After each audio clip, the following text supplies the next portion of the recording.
Voilà, bonjour tout le monde. Merci beaucoup pour cette invitation. Je pense que je suis un peu ici avec deux casquettes. En fait, l'une où j'ai un intérêt clinique, académique fort pour la prévention du suicide, donc comme psychiatre, psychothérapeute depuis un certain nombre d'années. Et puis l'autre où je fais de la clinique aussi en psycho-oncologie. Et puis surtout, je supervise les équipes du service de soins palliatifs de mon hôpital. Et donc, à travers ça, je me suis intéressé pas mal à la question du suicide assisté. Et donc, je vais essayer d'utiliser ces deux perspectives pour interroger finalement ces deux types de morts volontaires que sont le suicide assisté, comme on l'appelle en Suisse, et le suicide non assisté, en se demandant quelles sont les différences et peut-être les similitudes. Donc sur ce tableau, deux toiles qui à la fois évoquent ces deux sujets et puis qui sont un petit clin d'œil aussi à la France et à la Suisse, puisque vous savez probablement que Félix Vallotton est lausannois d'origine, mais a fait presque toute sa carrière à Paris. Et puis Ferdinand Hodler, là c'est une série bien connue sur l'agonie de sa maîtresse et mère de sa fille, Valentine Godet-Darel, qui a suscité pas mal de controverses, mais au fond qui s'inscrit vraiment dans une longue fin de vie. Elle avait un cancer des ovaires. Alors, j'avais l'intention, pour commencer, de vous mettre un petit peu au travail, mais ne scannez pas le QR code parce que la technique n'était pas avec nous ce matin. Et donc, on ne va pas pouvoir faire ça. L'idée, c'est de faire ces nuages de mots pour voir, au fond, finalement, quelles représentations, quelles associations vous avez autour, d'une part, effectivement, de l'assistance au suicide, de l'aide à mourir, et puis, d'autre part, du suicide non assisté, du suicide ordinaire. Il y a plusieurs manières de l'appeler. Et puis, on aurait probablement vu que nos représentations sont assez divergentes sur ces deux choses, avec d'un côté quelque chose du tragique, de la violence, de l'autre peut-être aussi de la tristesse, mais peut-être plus du côté de l'accompagnement. Mais donc on n'aura pas ça pour cette fois. Je vais par ailleurs structurer mon propos en 4 phases, dire 2 mots du contexte suisse et de où je parle par rapport à cette question suicide assisté, un petit détour historique autour de la construction du mot suicide, et puis ensuite m'interroger avec vous sur est-ce qu'il y a une frontière si nette, si claire entre les deux phénomènes, pour finir par essayer de dire quelque chose de la position clinique dans laquelle on peut être, soit comme psychiatre, psychothérapeute ou comme palliatologue, dans la rencontre avec ces types de souffrances. Donc, en Suisse, on a une particularité que vous connaissez peut-être, c'est que le suicide assisté n'est pas interdit et donc de fait pas punissable depuis très longtemps, depuis le début du XXe siècle, suite à un article du Code pénal qui a en fait été construit plutôt pour répondre à la possibilité d'un suicide dit d'honneur, en cas par exemple de perte d'un duel. On laissait la possibilité à quelqu'un de se faire aider pour se suicider. Puis en fait, les associations d'aide au suicide ont utilisé cet article du Code pénal pour ensuite instituer l'assistance au suicide au tournant du XXIe siècle. Donc ça a été démocratisé effectivement à partir de la fin des années 90, via aussi une sorte de prise en main par des associations qui étaient des associations militantes pour le droit à mourir. Et puis, alors moi, il se trouve que j'ai fait quelques mois de soins palliatifs comme tout jeune interne au début des années, au milieu des années 2000. À l'époque, dans le monde des soins palliatifs, il y avait vraiment une résistance très nette, très farouche contre ce mouvement du suicide assisté. Il y avait des débats assez polémiques, assez vifs avec les associations. On ne se parlait pas entre ces deux mondes. Et puis, de manière intéressante, presque 20 ans plus tard, j'ai participé à une table ronde qui réunit une fois par année les paléontologues suisses autour d'un sujet. En 2022, c'était le suicide assisté. Et puis au fond, là, j'ai pu voir, alors d'une part, que les positions avaient beaucoup évolué par rapport au suicide assisté, où finalement, c'était quand même assez largement accepté, mais qui subsistait quand même des assez grandes différences, y compris idéologiques. Et normalement, ces tables rondes, elles débouchent sur la publication dans une revue médicale suisse d'une sorte de position de consensus à peu près 6 mois ou une année après la conférence, Pour le moment, ces guidelines ne sont pas parus depuis 2022, donc on n'a pas tout à fait réussi quand même à s'entendre sur que dire du suicide assisté.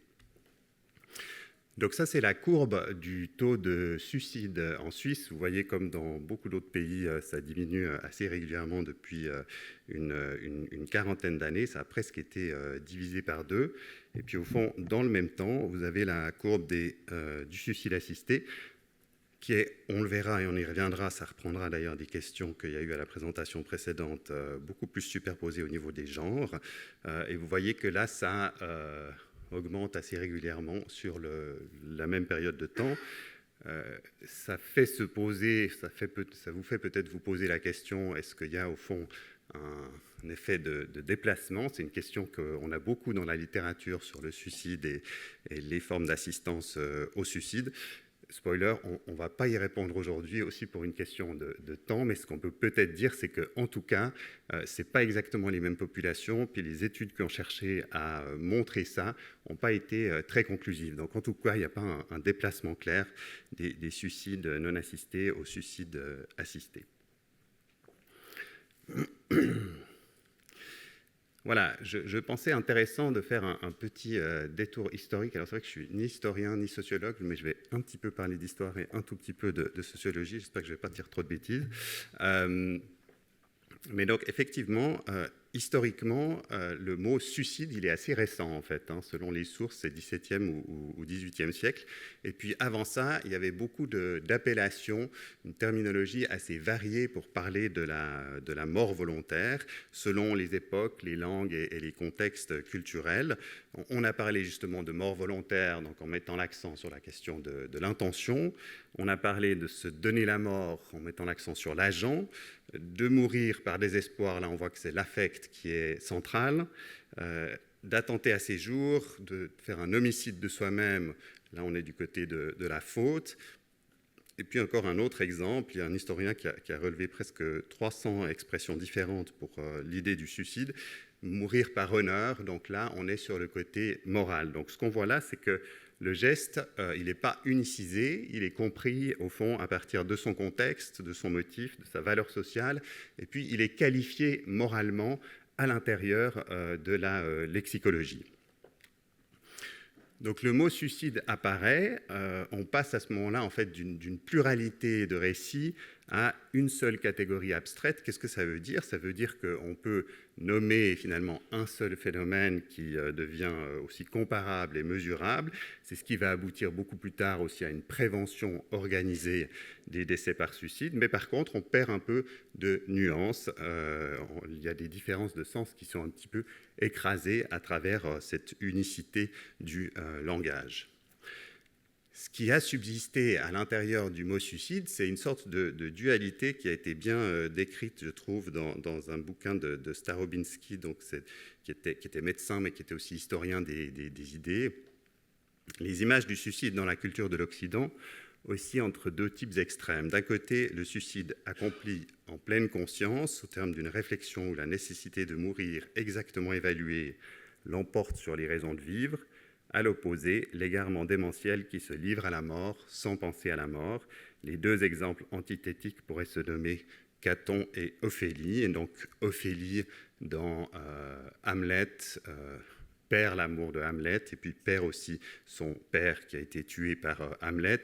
Et puis elle sombre effectivement dans une sorte d'égarement, et ce serait la figure finalement de la folie qui se suicide en étant pris là-dedans.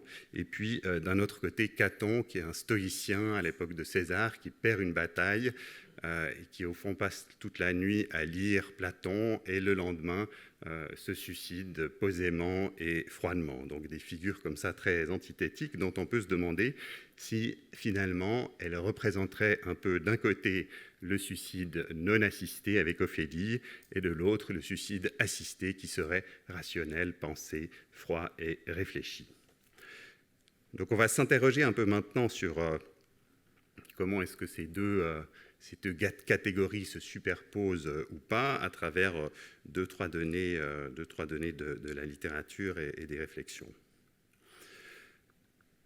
Donc ça, je parle d'une étude qui se trouve être genevoise, mais qui a comparé de manière assez intéressante des décès par suicide assisté et non assisté à Genève, puis qui a montré que finalement, on retrouvait dans l'histoire des personnes de la souffrance psychique, des douleurs chroniques, un isolement social, souvent des divorces et puis des antécédents aussi. Il y avait à peu près la même proportion dans les deux groupes qui avaient fait des tentatives de suicide avant de décéder, soit par suicide assisté, soit par suicide non assisté.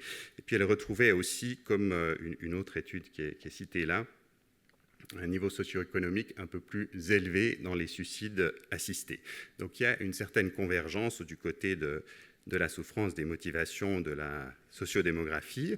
Puis je trouvais intéressant de vous présenter là une théorie que vous connaissez peut-être, qui est très très en vogue en prévention du suicide, en suicidologie, qui est portée par un monsieur qui s'appelle Joyner, qui est très influent dans le milieu, et puis qui propose donc que le décès par suicide, ce soit la combinaison de différents facteurs, un manque d'appartenance, une perception d'être un fardeau pour les autres, et puis ce qu'il appelle la capacité suicidaire acquise. Donc dans son modèle, au fond, quand il y a ces trois choses qui se conjuguent, c'est là que peut intervenir un décès par suicide.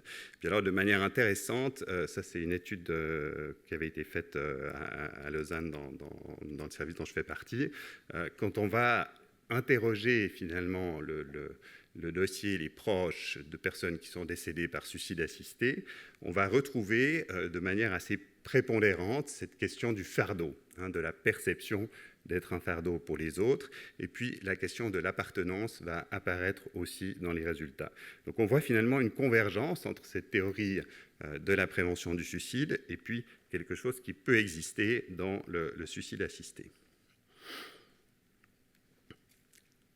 Si on s'intéresse maintenant à la question de l'intrapsychique, ce qu'on va voir, c'est que dans la souffrance suicidaire, dans la clinique, quand vous rencontrez quelqu'un qui veut se suicider, la personne, ce qu'elle met en avant, ce n'est pas le désir de mort, c'est le fait qu'elle veut mettre fin à une souffrance insupportable. C'est comme ça que c'est décrit le plus souvent dans la clinique. C'est quelque chose qu'on va retrouver assez directement dans les critères pour l'assistance au suicide de l'Académie suisse des sciences médicales, donc l'ASSM, qui demande une souffrance insupportable. Donc la souffrance insupportable, là aussi, on va la retrouver des deux côtés. Ce qu'on voit aussi, c'est que les demandes de suicide assisté, elles sont rarement univoques. Il y a souvent des mouvements qui peuvent aller dans les deux sens. Si on va chercher du côté des affects, de ce qui se joue sur le plan psychodynamique, ça c'est un article assez intéressant que vous avez cité en bas d'un psychanalyste qui s'est beaucoup intéressé au suicide et au suicide assisté, c'est qu'on va avoir les affects intenses qui sont partagés par les deux populations, du côté de la honte, de la peur, de la colère, de la culpabilité. Et puis, ça a été un petit peu évoqué d'ailleurs dans la présentation précédente, des pertes importantes, des pertes narcissiques, et puis une perte surtout d'agentivité. On n'est plus complètement le sujet de sa propre histoire, on a l'impression de perdre le contrôle sur sa vie, et ça, c'est un facteur qui fait penser à y mettre un terme. Alors, j'aimerais insister sur une chose dont on a peu parlé à la présentation d'avant, puis qui est à mon avis tout à fait fondamentale, à la fois pour penser la question du suicide ordinaire et de la question de l'assistance au suicide. On sait que la disponibilité des moyens et aussi l'acceptabilité sociale et culturelle de ces moyens, elle détermine de manière tout à fait importante le taux de suicide dans les différentes populations et dans les différentes régions.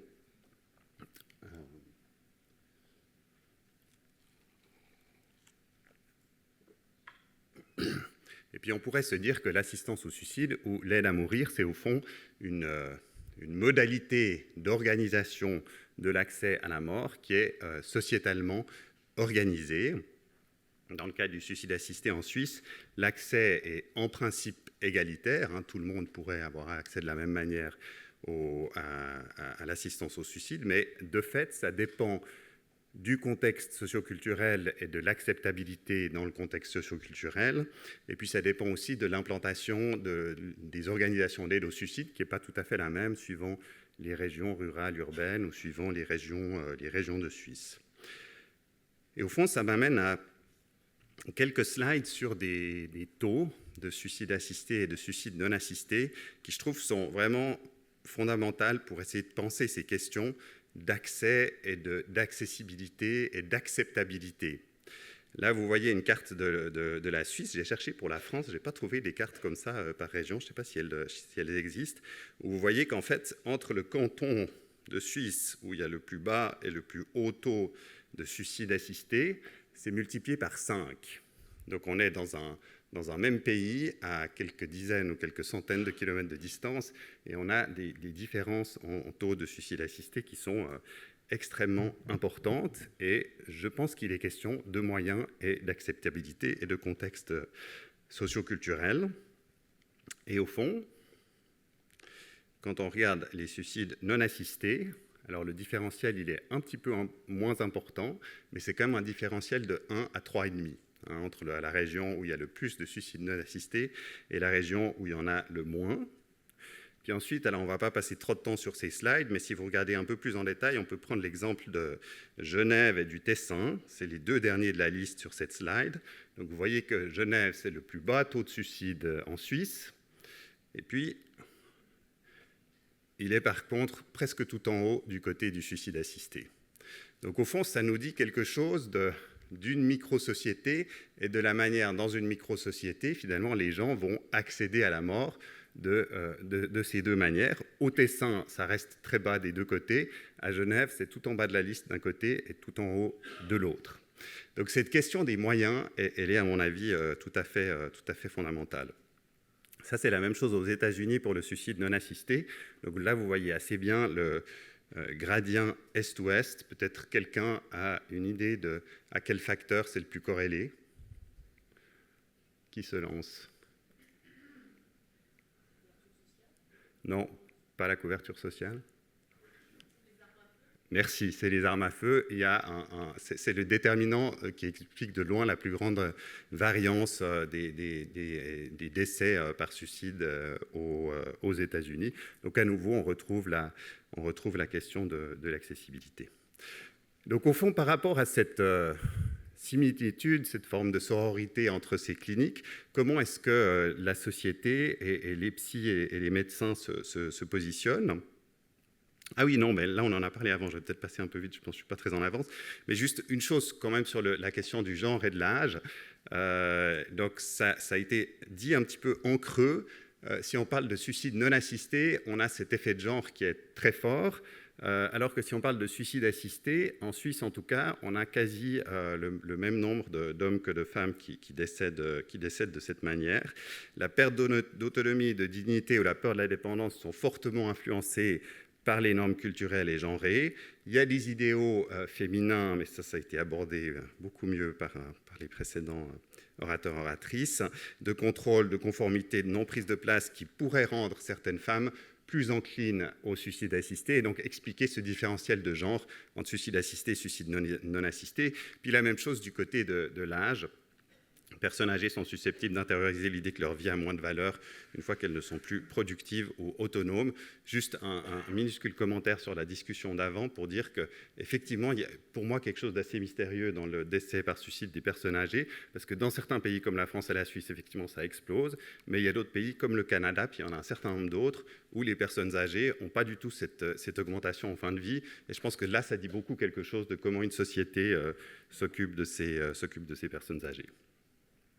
Donc par rapport à ça, je parlais de la position des associations. Ça, c'est une grande association, enfin la plus grande association de prévention du suicide, donc qui s'est aussi pas mal disputée, comme les soins palliatifs, sur une prise de position à faire par rapport au suicide assisté, et puis qui a fini par dire qu'il fallait faire quand même très attention. C'est une position qui n'est pas absolue, mais qui est quand même très prudente. Il y a un gros potentiel d'équivalence entre le suicide et l'euthanasie et le suicide assisté. De la même manière, ça c'est les psychiatres des Pays-Bas qui avaient adressé un warning comme ça par rapport à l'euthanasie en milieu psychiatrique.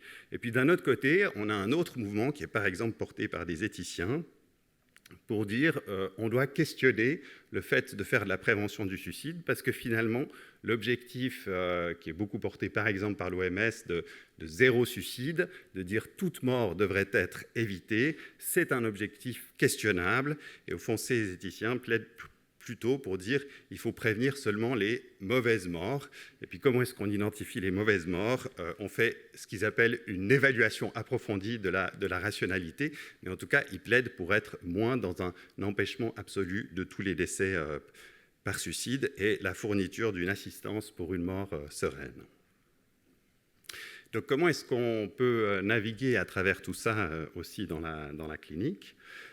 Se rappeler que la rencontre clinique qu'on a avec des personnes qu'on cherche à aider, elle est toujours située.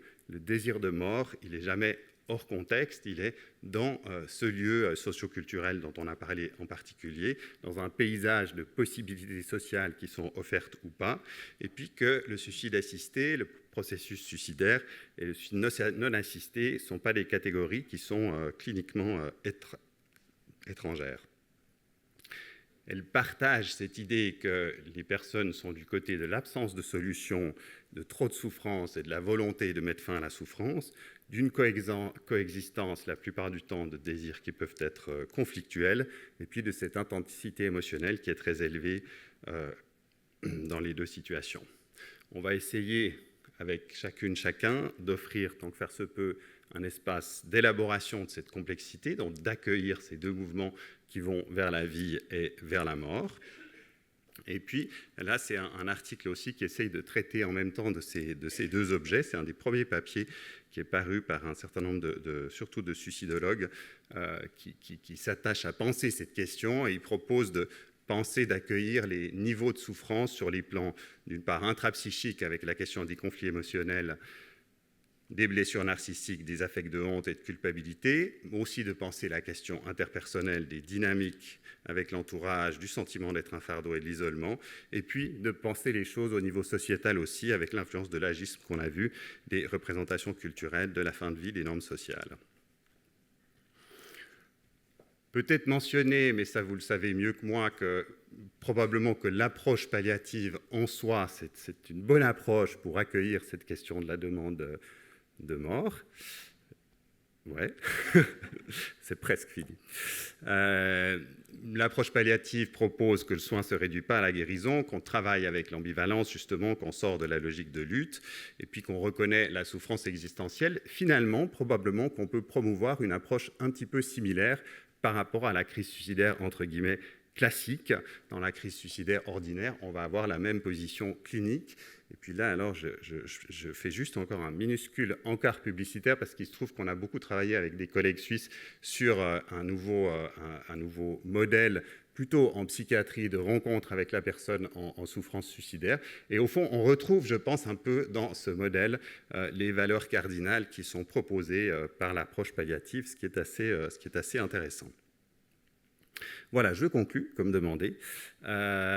Penser les morts volontaires dans la rencontre d'une souffrance individuelle et de conditions sociales et culturelles, voir que c'est des cliniques un peu sœurs, une logique clinique qui peut être similaire, et qu'on doit être de toute façon dans l'accompagnement de la personne, et puis peut-être se défocaliser aussi de l'empêchement à tout prix du suicide, ce sur quoi on insiste beaucoup dans ce nouveau modèle qu'on promeut, c'est de penser le très grand nombre de personnes qui sont en souffrance suicidaire et qu'on doit accompagner, plutôt que de se focaliser sur finalement le très très petit nombre par rapport au nombre de gens qu'on voit qui vont décéder par suicide, parce qu'en fait, on ne sait jamais qui va décéder par suicide.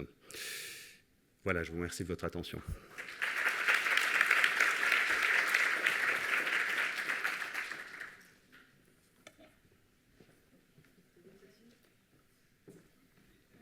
Question, s'il vous plaît.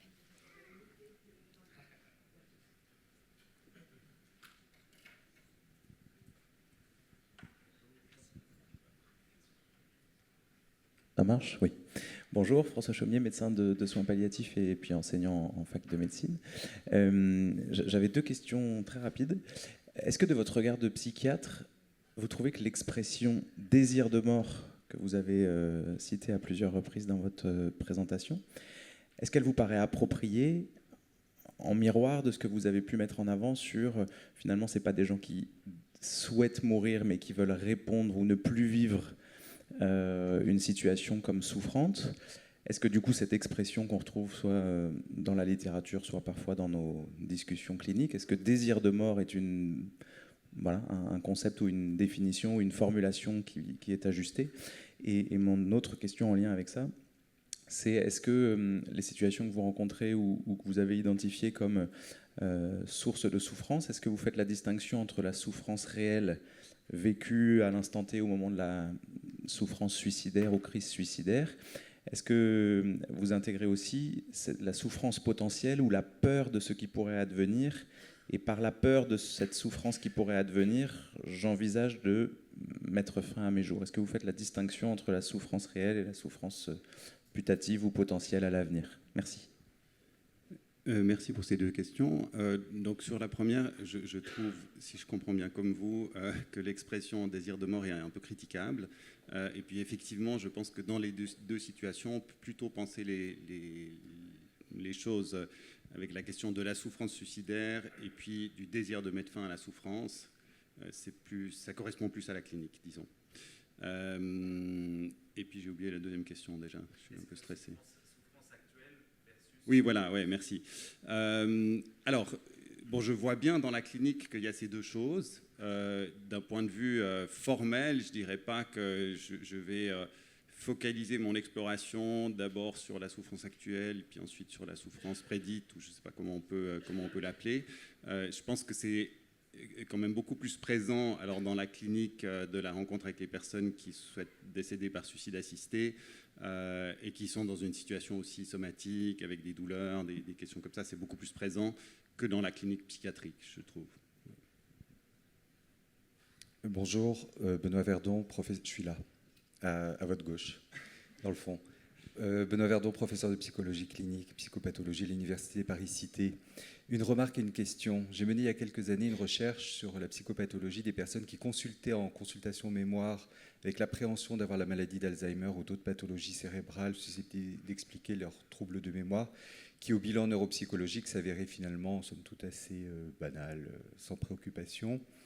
Et c'était très intéressant de creuser que la motivation mise en avant de prime abord, qui était la peur de devenir un fardeau pour les autres, de peser sur les autres, quand on prend le temps de creuser un peu cette question-là, se retournait quand même assez vite dans l'idée que c'était les autres qui risquaient de devenir un fardeau, que ce soit les proches, les enfants notamment, qui allaient se mêler des affaires personnelles sous prétexte que le vieux parent n'allait plus être en capacité de gérer ses biens, etc.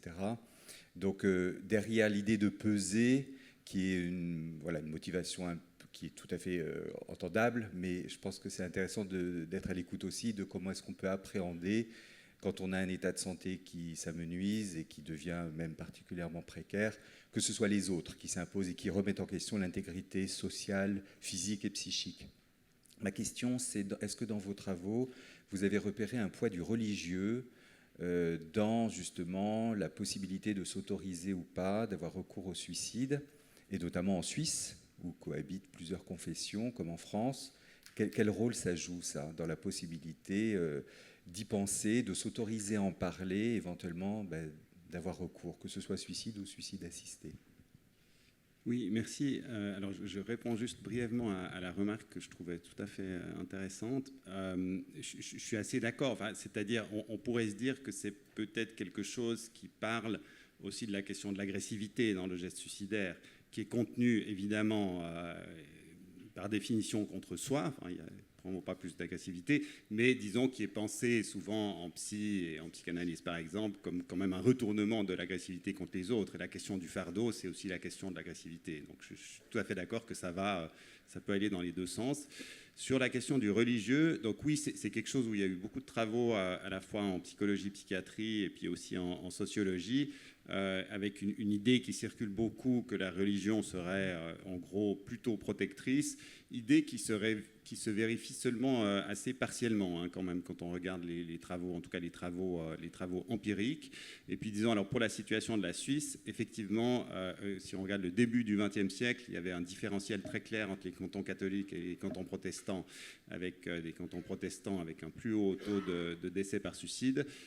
Cela dit, ce n'était pas tout à fait clair si c'était vraiment un effet protecteur du catholicisme ou plutôt le fait que, comme le suicide était encore beaucoup plus tabou dans cette religion, les suicides étaient énormément maquillés en accident. Donc, ce n'est pas si clair.